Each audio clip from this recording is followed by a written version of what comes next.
Hello everyone, it's daytime. I'm Buster the Fox, and welcome to my 1.9 enabled, lossless, and resource-friendly sugarcane farm tutorial.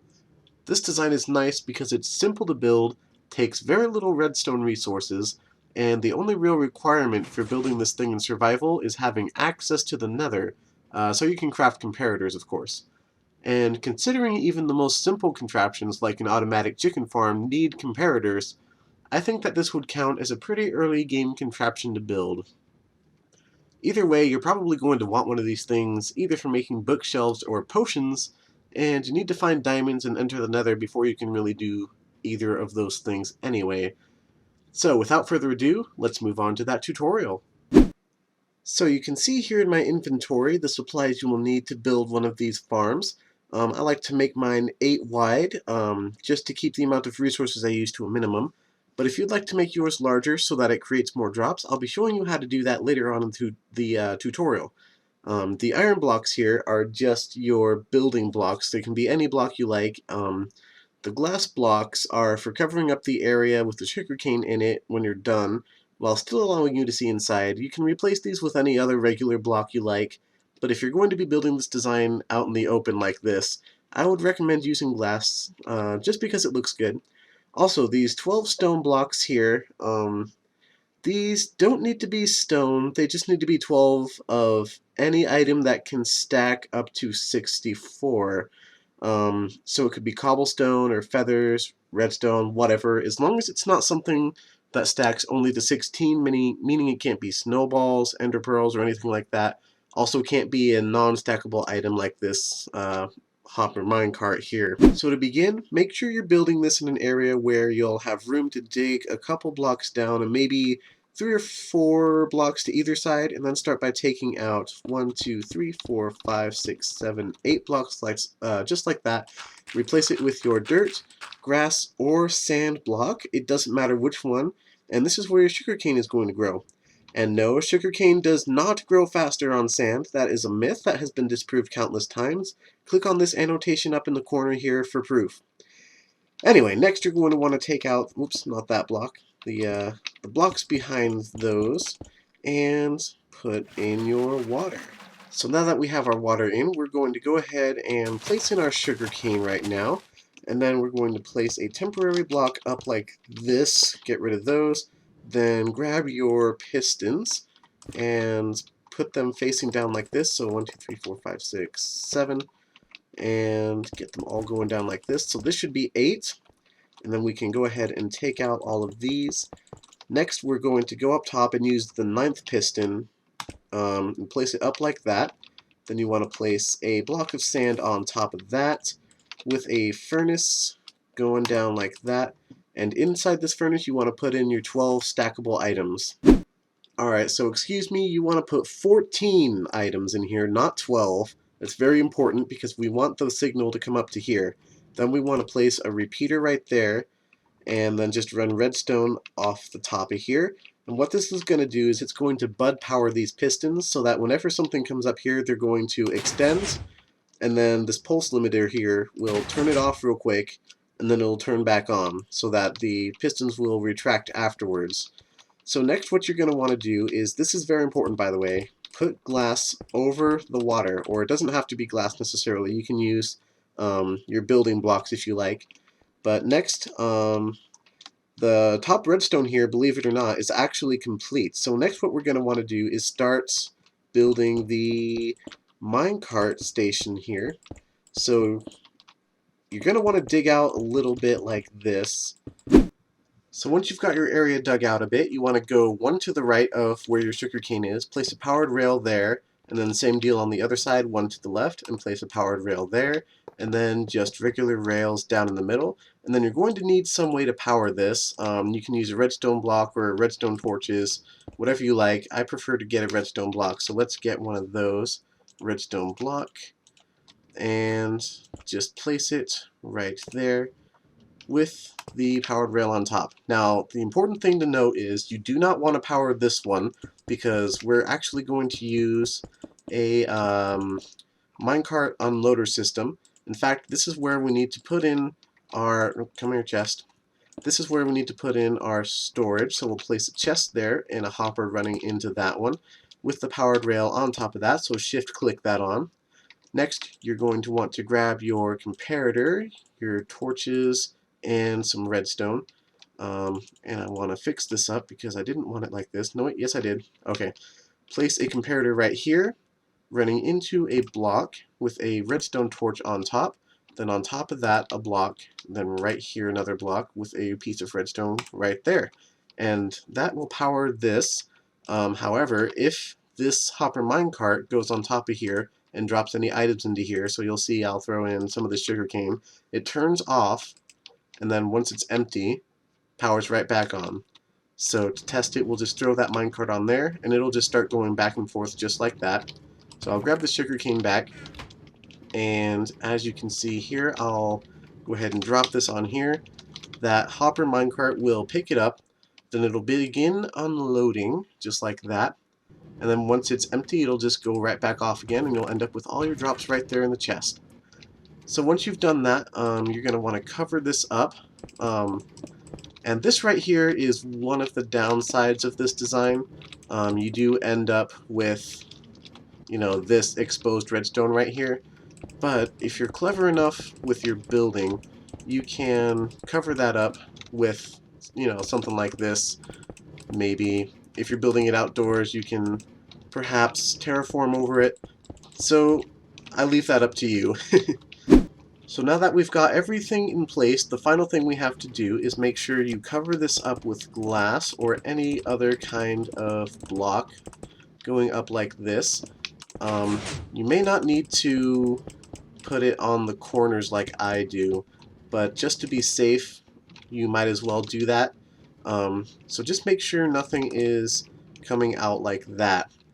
And that is your sugarcane farm done. So now that your sugarcane farm is complete, it is possible to expand this a little bit further out so that it makes more drops.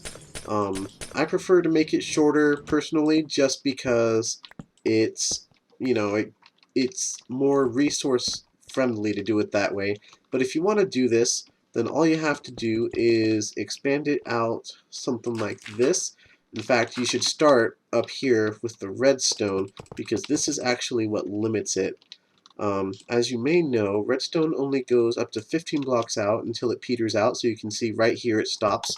So we can remove these, and then just under here we can place more dirt or sand or whatever, and then we can just place pistons out like this, place those up there, get rid of these. And then, of course, you just do the same thing as before. You place in your water, just like so. And then you can place in your sugarcane. And, of course, one thing you have to keep in mind is because this is longer, you may need more powered rail because your track might not make it all the way. So say right here we'll place another powered rail. Let's get my rail back out. Place that right there, and then the rest of course is just regular rail, and then another powered rail right there at the very end. And then of course you're going to want to fill this all back up with glass so that none of the sugarcane falls in the water. That's the whole reason we want to cover up the water so that no sugarcane will fall in there. And then finally, after you've done that, whoops, that's wrong. That was wrong. Put that back. After we've covered that back up, you want to go ahead and rebuild your little minecart thingy, mabobber. I don't want that. I want this. Where's my chest? So much dirt. Go in there. And then we place the powered rail on top of that. So it's just like before. Place a torch, and I want to get sandstone so that it blends in. Place a block there. Place a redstone dust there. And then just place the minecart with hopper. And it'll go all the way down the line and come back. I haven't experimented too much with ways to try and extend the signal in ways that it will allow more pistons to bud power with it, And I've also considered trying to add more pistons on the back here and putting another row of sugarcane there. But because of the way this thing is powered, that actually didn't work. If you try it for yourself, you'll see exactly why that is. Um, so maybe there's a way to improve upon this design as well. So let me know in the comment section or send me a tweet or something if you find a way to make this any better. But for now, that's all I've got. Alright, thank you so much for watching this tutorial. This has been my first ever go at making a Minecraft tutorial, so hopefully it wasn't too hard to understand. Now I'd like to give a few notes for the end of this video about how this thing works, what inspired it, and so forth. So I originally thought of this design when I saw Exumavoid's Cactus Farm myth-busting video where he used a hopper minecart to make a 100% lossless cactus farm, and he did it by grabbing it off the top of a block so that it wouldn't, get hit by the cactus and despawn. And when I saw that, I thought, why aren't more people making use of this mechanic? I mean, it's super overpowered compared to just using a regular hopper. So later on, I remembered the old sugarcane design that used bud detection, just like this one, to harvest the sugarcane.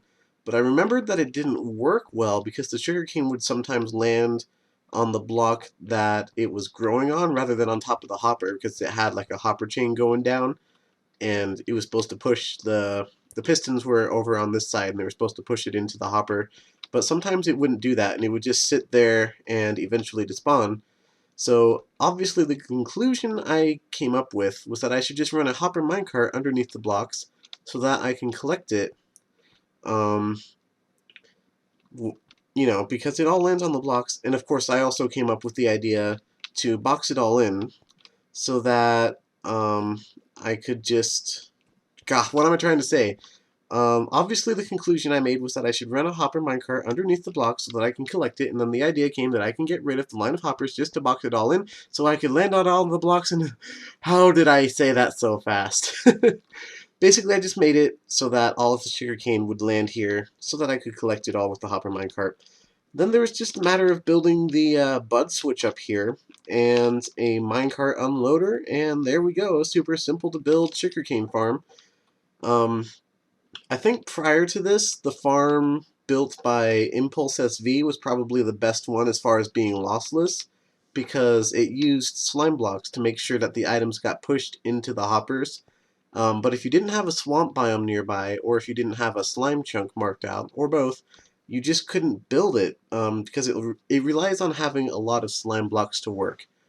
Probably took less iron than this design, since this uses the rails and everything. Um, but iron is one of those things you can just go mining for, you just go down into your strip mine, so it's not that difficult to get. However, as simple as this design is, if you have a slime farm, Impulses is still better in terms of raw power because it's actually a tileable design, and this one really isn't.